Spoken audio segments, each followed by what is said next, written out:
Hello everyone, welcome once again.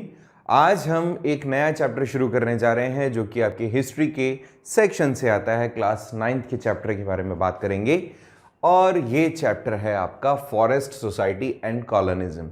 काफ़ी interesting chapters में से एक है और काफ़ी रिलेट करता हुआ है आपसे कि हम ये जानेंगे इस चैप्टर में कि कैसे फॉरेस्ट की सोसाइटीज़ और कॉलोनिज्म का रिलेशन रहा। पॉजिटिव नेगेटिव वो सारी बात की बातें हैं, बट पहले जानना जरूरी है forest society means what. Forest society मतलब जो आपका वन्य जीव है, वन्य अभयारण्य हैं, या फिर आपका वन और उनके अंदर रहने वाले जो लोग हैं उनका क्या कंडीशन रहा कॉलोनियल टाइम पर। ऑलरेडी कॉलोनियल का मतलब आप जानते होंगे, अगर आप हमारे चैनल के साथ जुड़े हुए थे तो आपको पता होगा कि कॉलोनिज्म क्या होता है। आईएसएम जहां भी लग जाएगा, अमूमन आईएसएम आपको बहुत सारे वर्ड्स के बाद में लगता हुआ दिखता है और इसका मतलब होता है एक तरीके का आइडियोलॉजी, थिंकिंग, थॉट्स या टाइमलाइन। ऐसे में कॉलोनी जो है, कॉलोनी मतलब ऐसी कंडीशन जब कोई देश किसी दूसरे देश को टेक ओवर कर ले, कंट्रोल अपने हाथ में ले ले, पॉलिटिकली, इकोनॉमिकली या सोशली। और ऐसी कंडीशन जो उस टाइम पर चल रही होती है, उस पूरी टाइमलाइन को, पूरी ड्यूरेशन को आप कॉलोनिज्म के तौर पर भी कंसीडर कर सकते हो। ठीक है।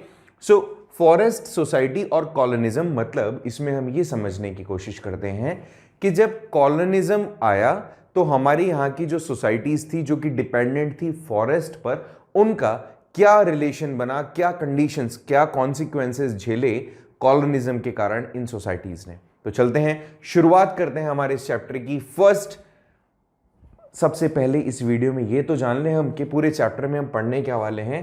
तो आज का ये जो वीडियो होने वाला है वो एक तरीके से इंट्रोडक्शन होगा and we will try to understand कि इस चैप्टर में हमारे लिए क्या क्या है, क्या क्या चीजें होगी। We will try to understand about the deforestation, कि डिफॉरेस्ट्रेशन क्या होते हैं, डिफॉरेस्ट्रेशन के बाद में क्या कॉन्सिक्वेंसेज होते हैं, उसके क्या रीजंस होते हैं, क्या इंपैक्ट्स उस पर पड़ते हैं, फिर किस तरह से कॉमर्शियल फैक्ट्रीज यहां सेटअप की गई, और कुछ केस स्टडीज भी होगी अबाउट द बस्तर एंड जावा।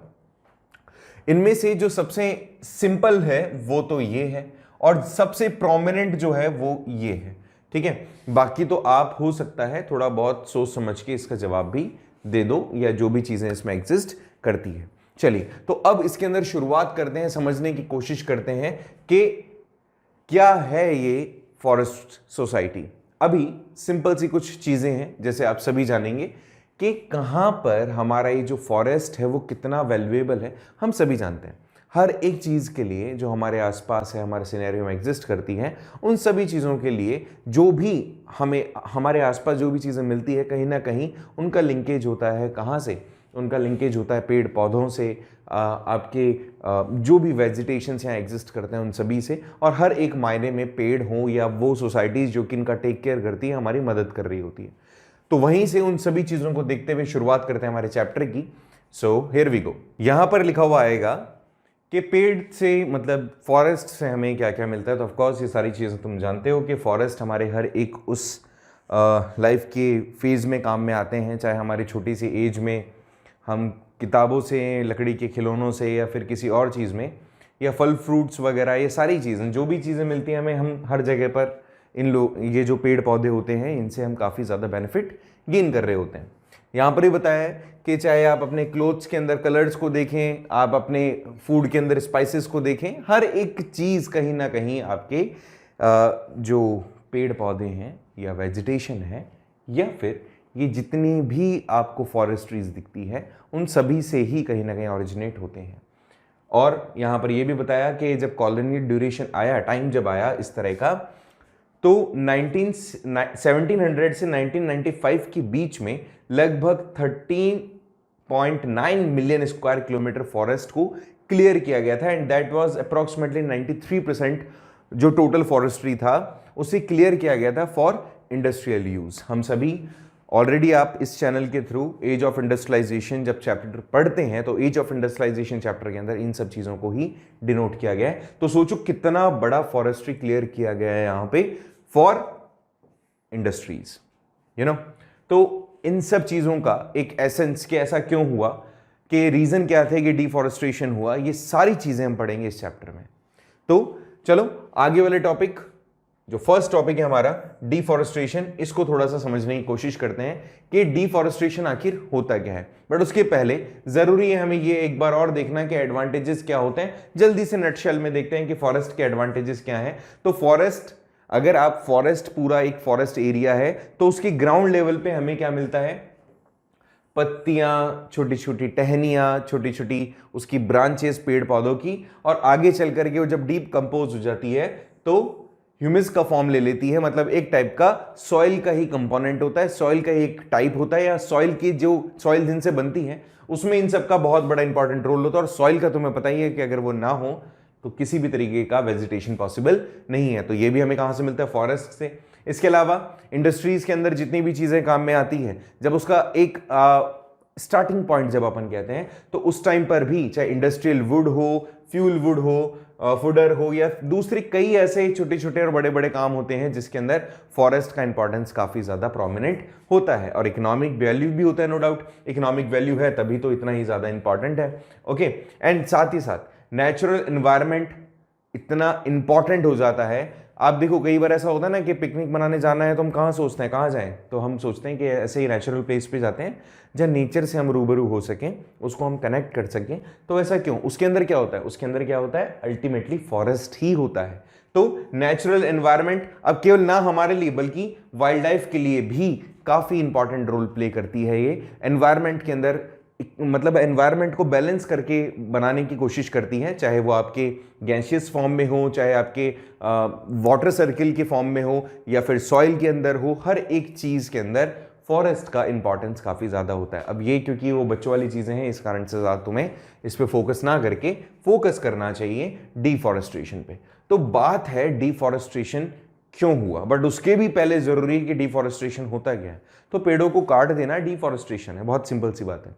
और डिफॉरेस्टेशन का जो बेसिक मुझे जो कॉज मैंने जैसे आपको बताया और मुझे जो पता चला था वो यही था कि ह्यूमन अपनी अनडिजायरेबल और अननेसेसरी की रिक्वायरमेंट्स को शो ऑफ करने के चक्कर में, या फिर इकोनॉमिकल वेल्थ को क्रिएट करने के चक्कर में नेचर के साथ खिलवाड़ करता है। And this was the basic reason जिसके कारण डिफॉरेस्टेशन होता है। तो of course deforestation forest clear करने का वो प्रोसेस होता है, और होता क्यों है उसके पीछे सेवरल कॉजेज हो सकते हैं। बट क्योंकि यहां पर हम उन फैक्ट्स में ना जा करके, हम नॉर्मल चीजों के बारे में बात ना करके देश में हमारे क्या हुआ था या कॉलोनियल ड्यूरेशन में क्या हुआ था उसको फोकस कर रहे हैं कि डिफॉरेस्टेशन का मतलब क्या। तो डिफॉरेस्टेशन का मतलब जब आप फॉरेस्ट डिसअपियर कर दो। और डिफॉरेस्टेशन क्यों? क्योंकि कॉलोनियल रूल जब हुआ तो उन्होंने अपनी कंडीशंस को और बेटर करने के लिए, बेसिकली इकोनॉमिक कंडीशन को बेटर करने के लिए, अपने सेल्फ बेनिफिट्स के लिए फॉरेस्ट को क्लियर किया फॉर सच रीजंस के लैंड्स को इंप्रूव करना था, स्लीपर्स बनाने थे, और इसके साथ प्लांटेशन वर्क करना था उनको, तो उन्होंने फॉरेस्ट को क्लियर कर दिया। These 3 topics will be discussed for sure, और इनसे हम जानेंगे कि ऐसा क्यों हुआ। वन बाय वन देखने वाले हैं, डोंट बी वरीड। यहां पर इसने कहा कि डिफॉरेस्टेशन एक रीसेंट प्रॉब्लम नहीं है, बहुत सेंचुरी से चलती आ रही है। कॉलोनियल रूल के अंदर भी काफी ज्यादा ये बढ़ गई थी, लेकिन और उस टाइम पर ये सिस्टमैटिक भी थी, एक्सटेंसिव भी थी, सिस्टमैटिक भी थी। मतलब वो इंटेंशनली ऐसा करते थे कि डिफॉरेस्टेशन हो। पहला कॉज देखते हैं, ऐसा क्या? Land to be improved, what does it mean? इसका मतलब कि वो जो जमीनें थी जहां पे फॉरेस्ट था, उन लोगों को लगता था कि ये जो जमीनें हैं ये वर्थफुल नहीं है। So what could be the benefits from it if we will clear the forest? Then it would be like कि जो पॉपुलेशन इंक्रीज हुई उस टाइम ड्यूरेशन में, उसको रहने के लिए आपको सेटलमेंट देने थे। तो of course what you will do, you will clear the forest. आपकी पॉपुलेशन बढ़ती जा रही है तो आप ऐसे कंडीशन क्रिएट कर रहे हो कि जहां पे लोगों को रहने के लिए जो जमीनें हैं वो कम पड़ रही है, तो जमीनें दे दो। कैसे दे दो? जो एग्जिस्टिंग फॉरेस्ट उनको क्लियर कर दो, क्योंकि आपकी नजर में वो फॉरेस्ट अच्छे नहीं थे। तो यही हुआ कि पॉपुलेशन इंक्रीज हुई, डिमांड बढ़ती गई फूड की, पेजेंट्स ने उनको उन एरियाज को कवर किया कि हम यहाँ पर एग्रीकल्चर करेंगे, हम यहाँ पे एग्रीकल्चर एक्टिविटीज के साथ जो लोगों के सेटलमेंट्स है वो भी सेटअप किए जाएंगे। ब्रिटिशर्स डायरेक्टली इस बात को भी फोकस करते थे, एग्रीकल्चर ठीक है, यहाँ पे फॉरेस्ट को साफ करके नई जमीनों के ऊपर इन्होंने एग्रीकल्चर एक्टिविटीज करना शुरू किया। ब्रिटिशर्स को लगा उस टाइम पर बहुत डिमांड बढ़ रही थी, Britishers trade point of view से काफी फ्लॉरिश हो रहे थे वर्ल्ड वाइड। तो ऐसे कंडीशन में कई चीजों की डिमांड बढ़ रही थी continuously, like crops like jute, sugar, wheat, cotton, इनकी डिमांड रैपिड थी, मतलब काफी ज्यादा डिमांडिंग थे ये। तो ऐसी कंडीशन में मिड 19th सेंचुरी के दौरान, जो 19th सेंचुरी के दौरान ये सारी यूरोप के अंदर जब इन फूड ग्रेन्स की डिमांड बढ़ने लगी, तो ऐसे में इन फॉरेस्ट को क्लियर करके वहां पे एग्रीकल्चर एक्टिविटीज करना शुरू किया गया। साथ ही साथ इनको इंडस्ट्रीज को रिक्वायरमेंट थी कि इस तरह का कोई और सब्स्टिट्यूट बन जाए, लाइक हमें कोई दूसरे फॉर्म में ये सारी चीजें हम पहुंचा सके, तो they also have done that. इसके अलावा जितने भी कॉलोनियल स्टेट्स थे उनको लगता था कि फॉरेस्ट तो बिना मतलब के हैं, उससे अच्छा होगा कि इनको साफ कर दिया जाए और यहां पर इनको कल्टीवेबल बना दिया जाए। इन्होंने ऐसा ही किया। बड़ा सोचने वाला स्टेटमेंट है। 1880 से 1920 के बीच में लगभग 40 साल में इन्होंने जो कल्टीवेशन करने वाला एरिया था उसको 6.7 मिलियन तक बढ़ा दिया। कल्टीवेबल एरिया इन्होंने इंक्रीज कर दिया। और कैसे किया होगा? हवा में तो नई जमीन नहीं बनाई होगी, तो एग्जिस्टिंग फॉरेस्ट्री को इन्होंने डिस्ट्रॉय करा और यहां पर इन्होंने फिर एक नया एग्रीकल्चर एक्टिविटी को करने के लिए, लोगों को वहां पर सेटलमेंट सेटअप करने के लिए इन्होंने इस तरह से फॉरेस्ट्री को क्लियर कर दिया। ठीक है, तो ये वाला पॉइंट मेरे हिसाब से तुम्हें समझ में आ गया होगा। एक इंपॉर्टेंट फैक्ट आपको यहां पर पता होना चाहिए, यहां पर मुल्तान और सुकुर नाम की दो जगह हैं जो अभी एट प्रेजेंट पाकिस्तान में एग्जिस्ट करती हैं। जो आपस में इनका जो डिस्टेंस है वो 300 माइल्स का है, 300 माइल्स का है। कन्वर्ट करोगे तो 1.6 से मल्टीप्लाई कर दीजिएगा, किलोमीटर्स में कन्वर्ट हो जाएगा। तो मुल्तान और सुकुर का जो डिस्टेंस है बेसिकली 300 माइल्स का है। उस टाइम पर वहां पर एक रेलवे लाइन सेटअप की गई थी, कंस्ट्रक्ट की गई थी। इसको कहा गया था the Indus valley railway. Indus valley railway line उसको बोल सकते हो आप। और इसके लिए भी जो लोकोमोटिव तय किया गया था उसको भी चलाने के लिए जो वुड फ्यूल होती है उसी का यूज, मतलब लकड़ी का ही यूज किया जाता था। अब आपसे एक क्वेश्चन कैसे पूछा जा सकता है कि इंडस वैली रेलवे लाइन कहां पे या किस किस के बीच में सेटअप की गई थी? तो इट वाज मुल्तान और सुकुर एंड सुकुर, बिटवीन मुल्तान एंड सुकुर। और ऐसे में इसका जो डिस्टेंस था वो लगभग इतना था। और जो लोकोमोटिव चलाया जाता था इस पे, वो किस पे चलता था? वुड फ्यूल पे। ठीक है, तो ये वाला क्वेश्चन आप थोड़ा सा दिमाग में रखिएगा और हो सकता है आपसे पूछ लिया जाए। चलिए नेक्स्ट पॉइंट पे बात करते हैं। ऐसे ही जो नेक्स्ट पॉइंट है वो भी देखो बहुत ही सिंपल सा है कि और क्या किया गया, क्यों डिफॉरेस्टेशन हुआ? तो एक और रीजन यहां पर बताया गया कि जब पॉपुलेशन बढ़ रही थी, लोग जब ज्यादा सेटलमेंट्स उनके दूर दूर हो गए थे, तो ऐसी कंडीशन में रेलवेज, जैसे अभी हमने एक फैक्ट देखा था कि मुल्तान और सुकुर के बीच में भी एक रेलवे लाइन सेटअप की गई थी। तो जो रेलवे लाइन थी ना, उसके बीच में देखो ऐसा होता है ना, ये आपकी रेलवे लाइन होती है, इसके बीच में ऐसे पहले लकड़ी के ना ब्लॉक्स लगते थे। अब ये दोनों रेलवे लाइन के बीच में लकड़ी के जो ब्लॉक्स थे ना, ये क्या काम करते थे? इनको एक तरीके से जोड़े रखते थे अपने साथ में। ठीक है, तो ये जो लकड़ी के ब्लॉक्स हैं इनको स्लीपर कहा जाता है। क्या कहा जाता है? स्लीपर्स। अब तो खैर हालांकि ये लकड़ी के नहीं होते, क्योंकि लकड़ी की काफी ज्यादा महंगे पड़ेंगे अब, और दूसरी चीज लॉन्ग लास्टिंग नहीं होते। अब उनके अलावा भी काफी ऐसी चीजें हैं जिससे एक मिक्सचर करके, जैसे जो चारकोल होता है बेसिकली उसका, और कार्बन के कुछ कंपोनेंट्स को आपस में उसमें मैश किया जाता है, बनाया जाता है कुछ ऐसा सीमेंट के साथ में, कंक्रीट के साथ में, जिससे कि उसको फ्लेक्सिबिलिटी भी मिल जाती है और फिर वो कहीं ना कहीं लॉन्ग लास्टिंग बन जाता है, डिस्ट्रॉय नहीं होता। तो हालांकि उस टाइम पर ऐसा कुछ नहीं था, तो वो लोग क्या करते थे? रेलवे लाइन उन्होंने सेटअप करना शुरू किया था काफी तेजी से, बहुत रैपिडली वो रेलवे लाइन सेटअप कर रहे थे। ऐसे में उन्होंने उन रेलवे लाइंस को बनाए रखने के लिए, जोड़े रखने के लिए इन ब्लॉक्स का यूज करना शुरू किया। अगर आप पहाड़ी क्षेत्रों में जाएंगे और वहां पे पुरानी रेलवे लाइन आपको देखने को मिलेगी, 3 टाइप की होती है ना। तो जो पुरानी वाली रेलवे लाइन होती है, narrow gauge, metre gauge, broad gauge, आपने सुना होगा इन सभी गेजेस के बारे में। तो जो नैरो गेज होती है, जो छोटी वाली होती है, उसमें कई जगह पर आज भी आपको लकड़ी वाली ही ये जो स्लीपर्स हैं देखने को मिलेंगे, तो इनको स्लीपर्स कहा जाता है। ठीक है, तो देखो क्या हुआ था, इसको समझते हैं कि जब डिमांड बढ़ गई थी, एक और रीजन ये रहा, हुआ क्या इंग्लैंड के अंदर, इंग्लैंड में उस टाइम पर हम बात कर रहे हैं बहुत पहले की, जब कॉलोनियल टाइम यहां आया, तो जो शिप बनता था, जो बड़े बड़े शिप बनते थे ना, तो ये शिप पानी पे कैसे टिके रहते थे? तो इनके कारण या इनका जो टिके रहने का एक सीक्रेट था वो ये था कि ये जो चैम्बर होता था, इस चैम्बर के अंदर ऊपर तो लोहा होता था, स्टेनलेस स्टील होता था, जंग नहीं लगती थी, लेकिन अंदर वुड के बड़े बड़े ब्लॉक्स होते थे। और ये जो बड़े बड़े ब्लॉक्स होते थे, ये क्योंकि लकड़ी पानी पे तैर सकती है आसानी से और अंदर से ठोस भी होती थी, तो बड़े बड़े ओक के जो ट्री होते हैं उनके ब्लॉक्स को काट के ये अंदर वाला फ्रेम बनाया जाता था और फिर उस पर बाहर लोहा चढ़ा दिया जाता था। बट हुआ क्या, इतने शिप बन रहे थे, शिप बनने के कारण जो ओक फॉरेस्ट था वो लगभग खत्म होने की कगार पर आ गया था। ऐसे में अब अंग्रेजों को लगा कि भैया क्या करें, कहां जाएं? तो उनको दिख गया था भारत जैसा देश जहां पे हरियाली ही हरियाली थी।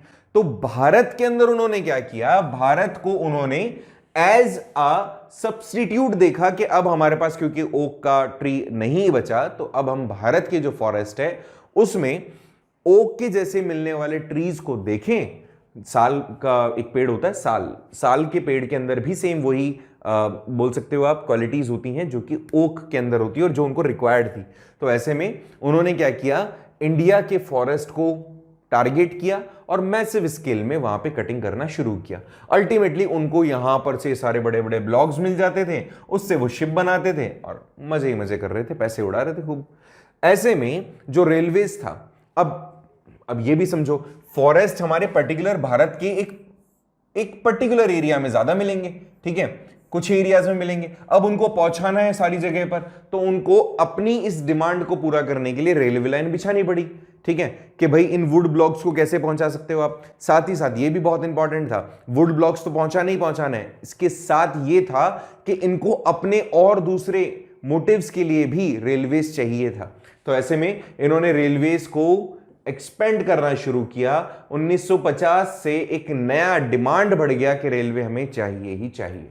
अब वुड तो आपको जरूरी होगी एज अ फ्यूल भी और एज अ स्लीपर्स भी, क्योंकि आपको पता होगा रेलवे लाइन बिछानी है तो स्लीपर आपको लगाने पड़ेंगे। ऐसे में रेलवे लाइंस के लिए स्लीपर बहुत असेंशियल हो गए, क्योंकि ये इसको लगभग होल्ड करके रखते थे। ऐसे में 1760 से लेकर 2000 तक स्लीपर्स बिछाए जाते थे अगर आपको 1 माइल रेलवे ट्रैक बनाना है तो। दोबारा सुनो, अगर आपको 1.6 किलोमीटर लंबा रेलवे ट्रैक बनाना है तो लगभग आपको कितने स्लीपर्स चाहिए होंगे? लगभग 1760 से लेकर 2000 स्लीपर्स के बीच में चाहिए होगा। एक बार कैलकुलेट करके देखना कि 1946 तक जो रेलवे लाइन सेटअप की गई उसका जो लेंथ था अप्रोक्सीमेटली 7,65,000 था। इसका मतलब 7,65,000 अगर मैं मल्टीप्लाई कर दूं 1700, एवरेज मान लेते हैं, चलो 1800 मान लेते हैं एवरेज, 1800 से मल्टीप्लाई करूं तो इतने स्लीपर्स लगे होंगे, कितने पेड़ काटे होंगे उन्होंने, एक बार सोच करके देखना। और ऐसा ही हुआ कि लगभग इतने सारे पेड़ काट दिए गए for completing the demand of sleepers. So it was the time जिसके अंदर स्लीपर्स इतने यूज किए गए फॉर अ माइल, और 1 माइल में कितना, 1.6 मैंने बताया, इतना किलोमीटर लंबा लेंथ का इन्होंने रेलवे ट्रैक बनाया और उसके अंदर इतना सारा इन्होंने लकड़ी जो थी उसको लगा दिया। कितना पेड़ काटा होगा इन्होंने। अब यहां पर एक फोटोग्राफ है और इस फोटोग्राफ से आपको दिखेगा यहां पे, जैसे मैंने आपको बताया था कि साल का एक पेड़ होता है। ये जो साल होती है, साल लॉग्स, ये जो बड़े बड़े पेड़ को अगर आप बीच में से ये इसके ऊपर जो भी ग्रीनरी है उसको काट दिया जाए, नीचे से काट दिया जाए, तो ये साल है, साल का लॉग है। और इस साल लॉग को क्या कर रहे हैं, ये स्लीपर में कन्वर्ट कर रहे हैं, मतलब उसको बिल्कुल रेक्टेंगुलर शेप दे रहे हैं, ठीक है, जो गोल है ना वो उसको रेक्टेंगुलर शेप दे रहे हैं। यहां पर आपको दिख रहा होगा, आपके एनसीईआरटी टेक्स्ट बुक में भी दिया हुआ है। ये छोटा नागपुर जो प्लेटो रीजन है वहां पर 1897 के अंदर जो एक कंडीशन थी उसको यहां पर डिनोट किया गया है। और आदिवासी को यहां पे हायर किया जाता था और जो मर्चेंट्स थे बेसिकली वो आदिवासी को हायर करते थे, उनसे ये कन्वर्ट करवाते थे। लेकिन सबसे बड़े ताज्जुब की बात है वो उनको अपना घर बनाने के लिए, मतलब आदिवासी जो उन लोगों, मतलब उन्हीं फॉरेस्ट का मेंबर हैं, उन्हीं लोगों को अपना घर बनाने के लिए पेड़ काटना परमिटेड नहीं था, बट वो लोग उनके लिए मजबूर थे ये बड़े बड़े लॉग्स काट करके उनको स्लीपर्स में कन्वर्ट करके देने के लिए। मतलब सोच के देखो कि आप तो नहीं खा सकते हो, बट हाँ दूसरे के खाने के लिए you are preparing that thing. So ये चीज भी होती थी। This was one of the reasons जो हमने पढ़ा कि क्यों डिफॉरेस्टेशन होता था। The next cause the plantation work. Plantation work के लिए भी बहुत बड़े पैमाने पर फॉरेस्ट को क्लीन किया गया।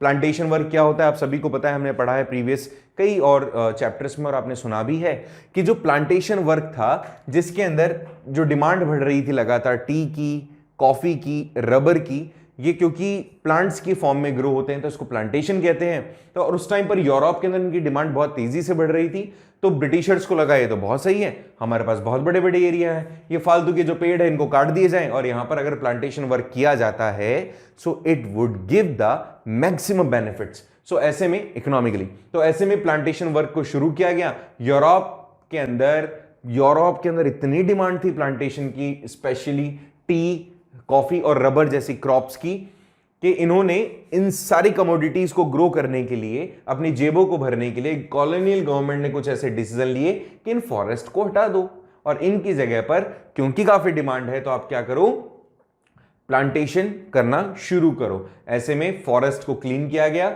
और यहां पे टी और कॉफी जैसे जो प्लांट्स थे उनको लगा दिया गया। ठीक है, ये चीज समझ में आ गई होगी।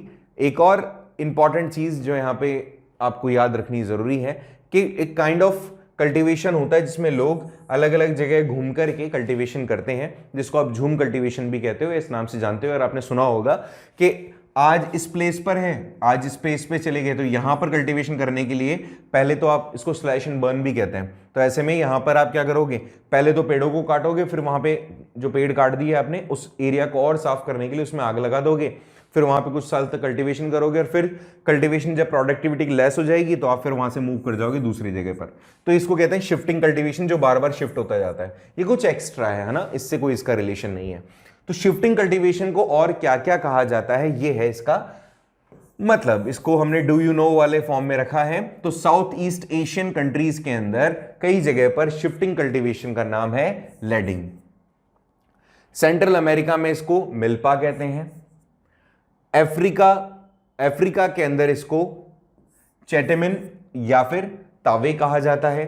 श्रीलंका में इसको चेना कहा जाता है। और इंडिया में तो बहुत सारे नाम हैं। इंडिया में जो सबसे फेमस नाम है वो आपके सामने है झूम कल्टीवेशन। इसके अलावा धया, पेंडा, बेरवा, झूम, पोदू, केरदीद या कुमारी के नाम से भी झूम कल्टीवेशन या शिफ्टिंग कल्टीवेशन को जाना जाता है। तो आज के लिए लगभग इतना बहुत है। हम नेक्स्ट क्लास के अंदर डिस्कस करेंगे कि कैसे कॉमर्शियल फॉरेस्ट्रीज डेवलप हुई भारत के अंदर और कैसे इनका कैसे ये जो फॉरेस्ट हमारे यहाँ एग्जिस्ट करते थे उनके ऊपर इन कॉमर्शियल फॉरेस्ट्रीज का मतलब कॉमर्स का मतलब ट्रेड का एक नेगेटिव इंपैक्ट पड़ा। जो नेचुरल फॉरेस्ट थे वो कैसे डिस्ट्रॉय हुई और कैसे प्लान्ड फॉर्म में फॉरेस्ट्रीज को यहां पर सेटअप किया गया। कॉमर्शलाइजेशन कैसे भारत के अंदर फॉरेस्ट्री के ऊपर नेगेटिव इंपैक्ट डालता है, इन सब को डिस्कस करेंगे हमारी नेक्स्ट क्लास में। होपफुली ये सारी चीजें आपको आज वाली क्लास की समझ में आई होगी, क्योंकि इतना टफ था नहीं आता है। अगर फिर भी कोई पॉइंट आपको ऐसा है तो हमें जरूर कमेंट करके बताइएगा, हम कोशिश करेंगे उसको एक बार वापस रिपीट करें। बाकी कल वाली क्लास में एक छोटा सा रिविजन जरूर होगा और उसके बाद में फिर हम नेक्स्ट टॉपिक को डिस्कस करेंगे, मतलब इसको हम डिस्कस करेंगे। Thank you so much for watching this video. मिलते हैं नेक्स्ट वीडियो में।